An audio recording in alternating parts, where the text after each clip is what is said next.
গ্রেফতার করলে কি আমাকে তারা আটকে রাখতে পারবে? এই বাংলাদেশের মানুষ কি তা হতে দেবে? আমাকে গ্রেফতার করবে, বাংলাদেশের মানুষ আন্দোলন করবে, আমাকে ওরা মুক্তি দিতে বাধ্য হবে, ওরা নির্বাচন দেবে, আমরা নির্বাচনে জিতব, আমরা দেশ পরিচালনা করব।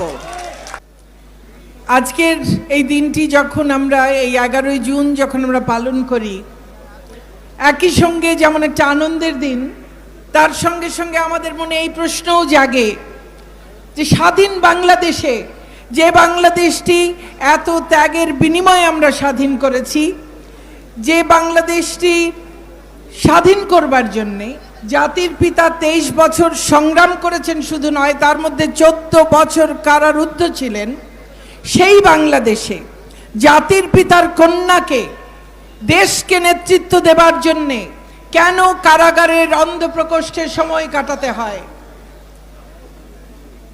এই প্রশ্নটি কি আমাদের সবার মনে জাগে না?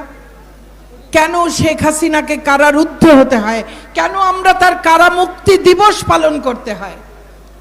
একে তো তার পিতার মতোই তার স্বদেশ প্রত্যাবর্তন দিবস আছে, তাও দুটি স্বদেশ প্রত্যাবর্তন দিবস।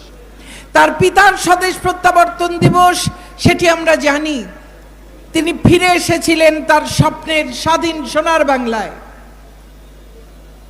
কিন্তু কেন তার কন্যাকে নির্বাসিত দুঃসহ 6টি বছর বিদেশে কাটিয়ে পিতৃমাতৃহীন ভাইদের হারানো, সকলকে হারানো এক বুক বেদনা নিয়ে এই বাংলাদেশে ফিরে আসতে হয়েছিল? কেন আবার তাকে 2007 সালে আবারও তাকে যুদ্ধ করে, সমস্ত আন্তর্জাতিক মহলকে আলোড়িত করে, আন্তর্জাতিক একটা জনমত তৈরি করে, সারা দেশের মধ্যে একটা বিরাট আন্দোলন তৈরি করে কেন তাকে ফিরে আসতে হলো? কেন তিনি নিজ দেশে আসবার জন্যে এত যুদ্ধ করলেন? এর সব উত্তর হলো, এই বাংলাদেশটি এত কষ্ট ত্যাগের বিনিময়ে স্বাধীন হওয়া বাংলাদেশটি স্বাধীনতার মাত্র 3.5 বছরের মাথায় স্বাধীনতা বিরোধী, দেশ বিরোধী,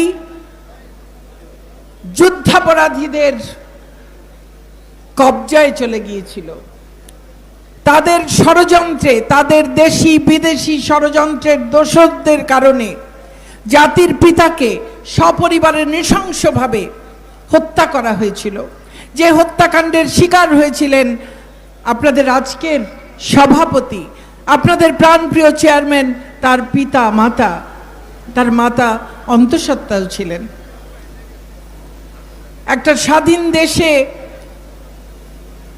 স্বাধীনতার মাত্র 3.5 বছরের মাথায় অবিসংবাদিত নেতা, স্বাধীনতার প্রাণ পুরুষ, মহান নেতা, তাকে এই যে নৃশংসভাবে হত্যা করা হয়েছিল, তার মধ্য দিয়েই এই বাংলাদেশের এই যে টালমাটাল ঝঞ্ঝা বিক্ষুব্ধ একটা পথ চলা তার শুরু হয়েছিল।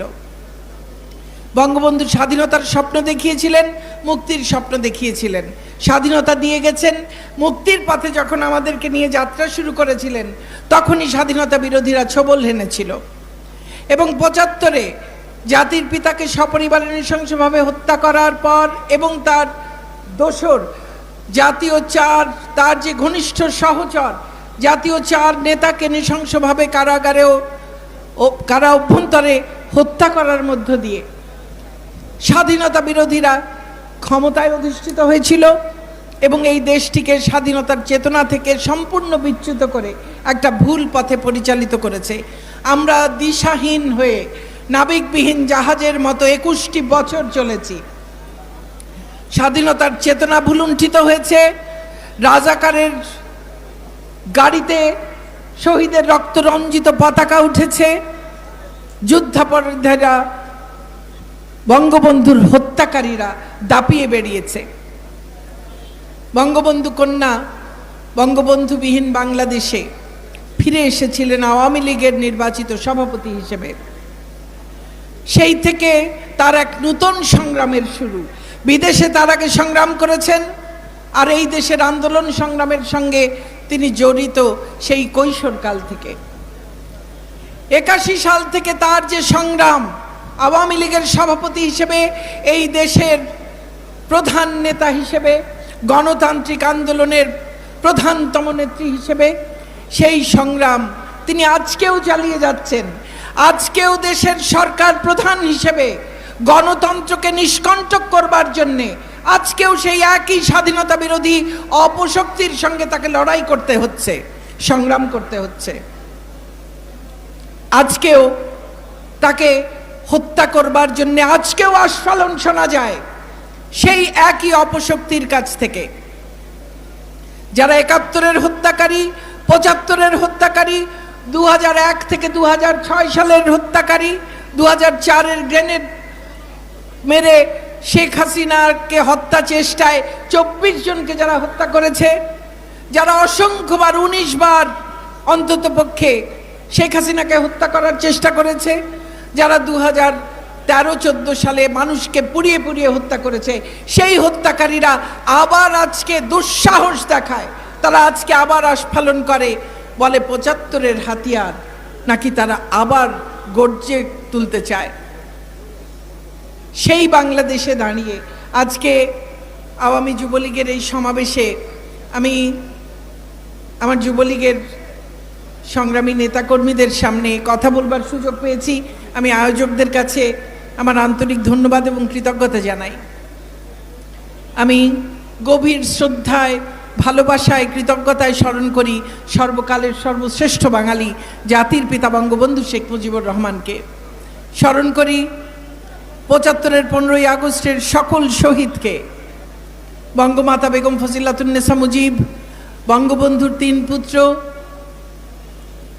ক্যাপ্টেন শেখ কামাল, লেফটেন্যান্ট শেখ জামাল, শিশুপুত্র শেখ রাসেল, ২ পুত্র বধূ বঙ্গবন্ধুর ভাই শেখ নাসির সহ আওয়ামী যুবলীগের প্রতিষ্ঠাতা শেখ ফজলুল হক মনি, তার অন্তঃসত্ত্বা স্ত্রী বেগম আরজুমনি সহ আরও যারা সেদিন প্রাণ হারিয়েছিলেন ঘাতকের নির্মম বুলেটের আঘাতে, তাদের সকলকে স্মরণ করি বিনম্র শ্রদ্ধায়। স্মরণ করি জাতীয় ৪ নেতাকে, যাদেরকে কারা অভ্যন্তরে নৃশংসভাবে হত্যা করা হয়েছিল। স্মরণ করি ৭১-এর ৩০ লক্ষ শহীদকে। স্মরণ করি লক্ষ লক্ষ ধর্ষিতা নির্যাতিতা নারীকে।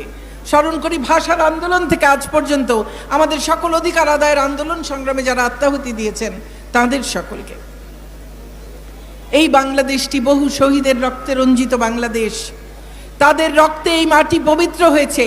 এই পবিত্র মাটিতে ঘাতকের কোনো স্থান হতে পারে না। এই পবিত্র মাটিতে ষড়যন্ত্রকারীর কোনো স্থান হতে পারে না। অতএব সকল ষড়যন্ত্রকারী, হত্যাকারীকে এই পবিত্র মাটি থেকে সমূলে উৎখাত করবার জন্যে আওয়ামী যুবলীগ সহ সকল নেতাকর্মীকে, আমাদের স্বাধীনতার পক্ষের সকল মানুষকে ঐক্যবদ্ধ হতে হবে। আমাদের সামনে সাহসের, প্রজ্ঞার, দূরদৃষ্টির, দেশপ্রেমের অনন্য নিদর্শন যেমন বঙ্গবন্ধু, তেমনি তার কন্যা শেখ হাসিনা। পরশ ভাই বঙ্গবন্ধু কন্যা যেদিন ১৬ই জুলাই ২০০৭ গ্রেফতার হন, সেই ভোর তখনও আলো হয়নি। সমস্ত নিয়ম কানুন ভেঙে অন্ধকারে বাড়ি ঘেরাও দিয়ে শেখ হাসিনাকে নিয়ম কানুনের তোয়াক্কা না করে সেদিন গ্রেফতার করা হয়েছিল। সেই মুহূর্তে শেখ হাসিনা তার সেই গুটি গুটি লেখায় একটা চিঠি লিখে গেছিলেন। আমরা স্মরণ করি শেখ হাসিনা এর আগেও বহুবার গ্রেফতার হয়েছেন। যতবার গ্রেফতার হয়েছেন ততবার তিনি জনগণের উদ্দেশ্যে একটি চিঠি লিখে রেখে গেছেন। জনগণের কি করণীয়, তার নেতাকর্মীদের কি করণীয়, এই চিঠিটিও তার ব্যতিক্রম নয়। এবং এই চিঠিটির যে ভাষা পরশ ভাই পড়েছেন, আমাদেরকে কি মনে করিয়ে দেয় না আরেকটি ভাষণের কথা? সেই অবিস্মরণীয় ভাষণ, যে ভাষণ আজকে বিশ্ব ঐতিহ্যের যে দলিল, তার অন্যতম অংশ হয়ে গেছে। সারা বিশ্বের ইতিহাসে বিশাল ভূমিকা রাখা যে সব ভাষণ আছে সারা পৃথিবীর প্রায় ২৫০০ বছরের ইতিহাসে, তার মধ্যে একটি মাত্র ভাষণ, যে ভাষণটি দিয়ে একটি জাতিরাষ্ট্রের জন্ম হয়েছে, যে ভাষণটি অলিখিত, মাত্র 18 মিনিটের একটি ভাষণ, সেই ভাষণ দিয়ে একটি জাতি রাষ্ট্র তৈরি হয়েছে।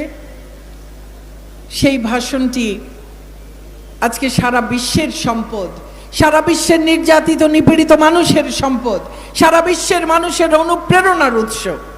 সেই ভাষণটির কথা কি মনে করিয়ে দেয় না? সেখানেও তিনি বলছেন,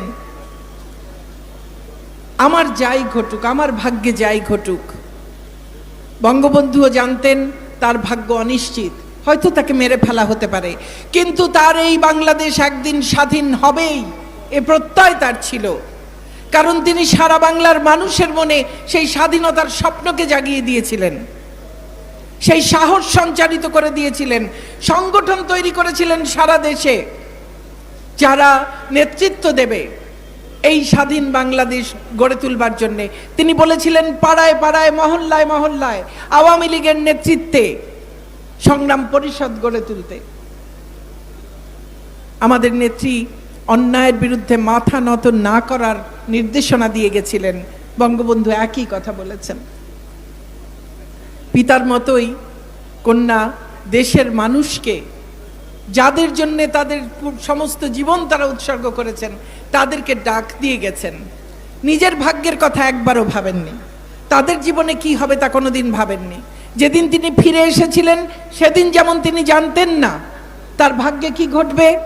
তাকে বলা হয়েছিল দেশে ফিরে এলে ফিলিপাইনের অ্যাকুইনোর মতো তার অবস্থা হবে, হয়তোবা বিমানবন্দরেই তাকে হত্যা করা হতে পারে, কিংবা বিমানবন্দর থেকে তাকে নিয়ে যাওয়া হতে পারে অজ্ঞাত কোনো স্থানে, এবং হয়তোবা তাকে আর কোনোদিন খুঁজেও পাওয়া যাবে না। বহু রকমের ভয় তাকে দেখানো হয়েছিল। শেখ হাসিনা ভয় পাওয়ার মানুষ নন, কারণ তিনি বঙ্গবন্ধুর মেয়ে। বঙ্গবন্ধু মুজিবের মেয়ে ভয় কাকে বলে তা জানেন না। তার অভিধানে ভয় বলে কোনো শব্দ নেই।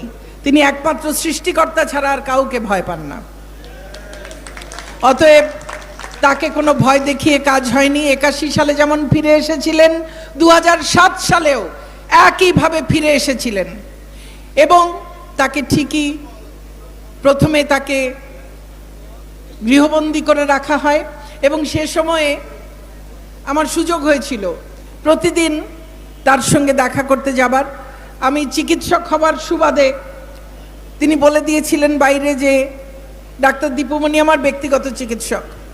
সেই পরিচয়ে রোজ আমার যাবার সুযোগ ঘটত, এবং আমি সেখানেও দেখেছি যখন জানি হয়তো খুব শিগগির তাকে গ্রেফতার করা হবে, তখনও একদিন আমি দু একটি ঘটনার কথা উল্লেখ করতে চাই, আজকে সুযোগ পেয়েছি, আপনারা আছেন। একদিন তিনি বসে বসে বলছেন কোথা থেকে কোথায় রেল লাইন কি কি করবেন, কোথায় ব্রড গেজ হবে, কোথায় মিটার গেজ হবে, কোন জায়গায় রেল সেতু করবেন, তাহলে সারা বাংলাদেশে রেলওয়ে নেটওয়ার্ক কত ভালো কাজ করবে, পার্শ্ববর্তী দেশগুলোর সঙ্গে কোথায় কোথায় রেল সংযোগ করলে ব্যবসা বাণিজ্যের প্রসার ঘটবে, দেশের আর্থিক উন্নয়ন ঘটবে। আমি পাশে বসা শুনতে শুনতে এক সময় কষ্টে এমনকি রাগেও আমার চোখ ফেটে পানি পড়ছে। উনি আমার দিকে অবাক হয়ে তাকিয়ে বললেন, তুমি কাঁদছো কেন? আমি বললাম, আপনাকে যে কোনো সময় গ্রেফতার করে নিয়ে যাবে, আপনি এখন আছেন গৃহবন্দী, আপনি এখন সারা দেশে কোথায় রেল লাইন বানাবেন সেটা নিয়ে আপনি চিন্তা করছেন। উনি আমার দিকে তাকিয়ে হেসে বললেন, এটা নিয়ে ভয় পাওয়ার কি আছে, গ্রেফতার করবে আমাকে। গ্রেফতার করলে কি আমাকে তারা আটকে রাখতে পারবে? এই বাংলাদেশের মানুষ কি তা হতে দেবে? আমাকে গ্রেফতার করবে, বাংলাদেশের মানুষ আন্দোলন করবে, আমাকে ওরা মুক্তি দিতে বাধ্য হবে, ওরা নির্বাচন দেবে, আমরা নির্বাচনে জিতব, আমরা দেশ পরিচালনা করব। যখন আমি দেশ পরিচালনার দায়িত্ব পাবো তখন পরিকল্পনা করতে গেলে তো আমার সময় নষ্ট হবে। আমি তো সব সময় পরিকল্পনা করে রাখি আমি দেশের পরিচালনার দায়িত্বে গেলে আমি কি কি কাজ করব, আগে থেকে চিন্তা করে তো রাখতে হয়।